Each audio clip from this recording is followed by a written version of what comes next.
5 out of 5. And I'm really positive that you will end up this book with a smile on your face and maybe, like just a small tear, but of happiness. Yes, I can do it. Hi guys, it's Isa. In today's video, I'm going to be sharing with you 5 book recommendations designed to make you happy. For those unaware, I publish bookish content every Thursday and Sunday, so click the subscribe button if you want to stay tuned. And let's get to the recommendations. I'm mainly doing this video because I often find that September is a month of changes. We either go back to school, back to work, we also change jobs, and also the weather kind of changes. So overall, I always felt that is a month of changes, and I frequently find myself going into some books or movies that give me this extra energy, this extra boost, and that makes me happy and just make me have good vibes. And so I figured I share with you there's 5 books that I really love. All of them are 5 stars to me and that make me happy or make me feel better and more prepared to face new situations. From these recommendations, we're going to recover the spectrum for what it reads more as middle-aged to YA to more adult. So here we go. I really hope you enjoy it.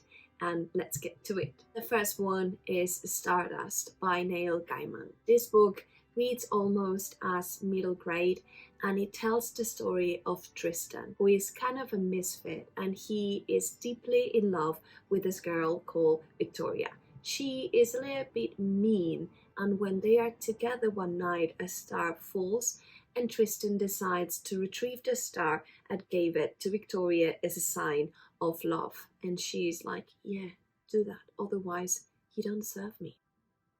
And so in order to do that, in order to retrieve this star, Tristan needs to cross a wall that no one has in their village crossed before, and no one really knows what is beyond, but it's told that a world of magic lies over there. And when he crosses it, he actually finds all of that. He finds a world full of magic. He finds himself competing with some witches to retrieve the star with very different reasons.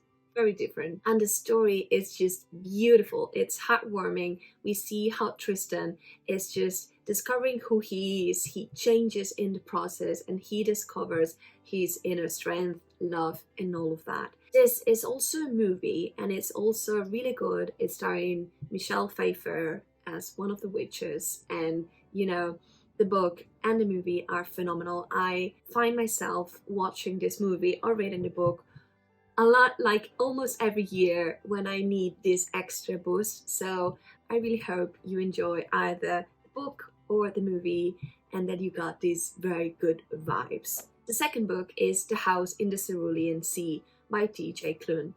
This book tells the story of Linus, who is a 40 years old case worker, and he works in the magical youth department, and he basically takes care of orphanages. And he is very serious about his job. He is very much by the book, so he gets this reward when one day he is called by the extremely upper management in his job, and he is sent to this new top secret mission.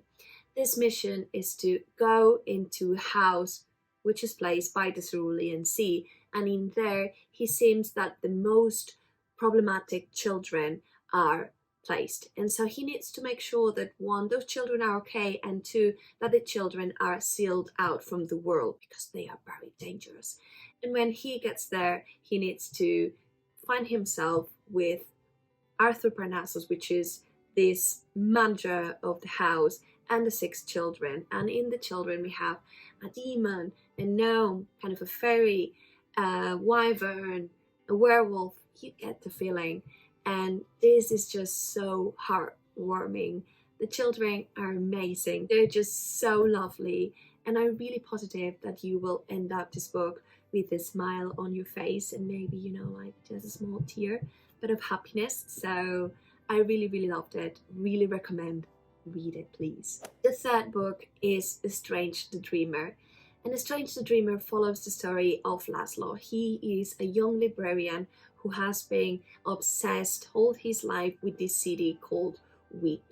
in his village, no one really believes that we exist. And in the world, no one really believes it. But he has taken upon himself to learn all that he can from Weeb, their history, their language, because he knows that the city needs to exist, and in there a lot of magic resides, a lot of technological advances reside. It's kind of this Atlantis city for us now. And so everyone believes that he is kind of crazy when out of nowhere a bunch of people come into Laszlo's village led by a man called the Godslayer, and they actually seek help. They need regular people to go to Weeb and help them unravel something that has been happening for 200 years and that it seems that is getting worse now. And so Laszlo goes with them, and the story unfolds from here. This story is not just amazing in that it's a great story, but that the writing style, it's beautiful. Laini Taylor has this amazing prose which is almost purple, and following Laszlo is just so heartwarming. He is an absolute cinnamon roll. He's just a good guy. It also covers kind of very dark topics down the line, but it's done in this way that seems almost light. It's a duology and I really loved it. Both books are great. I really encourage you to read it. 5 out of 5. We change gears a little bit with Legendborn. This is probably the most dark book of all of them, and it follows the story of Bree. She has just lost her mom and she is in the process of grieving her when she just starts college. And the first night out, she sees like very strange things, strange as in a demon feeding on human energy. And she and other witnesses get blipped, as in Men in Black. Like their memories are erased, but her memories come back again, and she's kind of the only one with these memories, and she continues seeing weird things happen. And so little by little she gets to enter in this society called Legendborn, with this an Arthurian King Arthur society, and in there it seems that they have magic. And so we see this guy called Merlin and this other guy called Nick, and we, the story unfolds from there.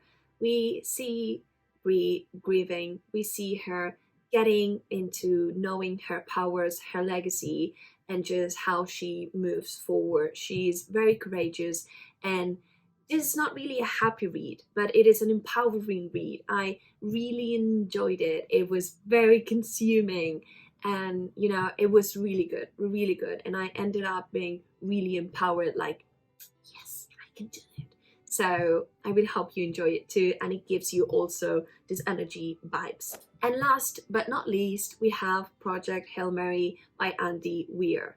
This is not a proper fantasy book. This is more of a science fiction book, but the author is outstanding. He writes the most optimistic books when the situations are the most extreme, and I loved it. This with Stardust are the two books that I continue rely on to just read it and see how I can cope with the situations better when I have some bad moments. Project Hail Mary tells the story of Ryland, who one day awakes in this spaceship and he is alone in space. He doesn't really know who he is, where he is, or why he is there, as his memories are missing. Very quickly he discovers that he is in a mission to save Earth, because due to some reasons Earth is dying and he is kind of the last resort for humanity. And I know this topic doesn't really seem like a happy read, but it is. I swear to you, it is. How Andy Weir writes, it's phenomenal.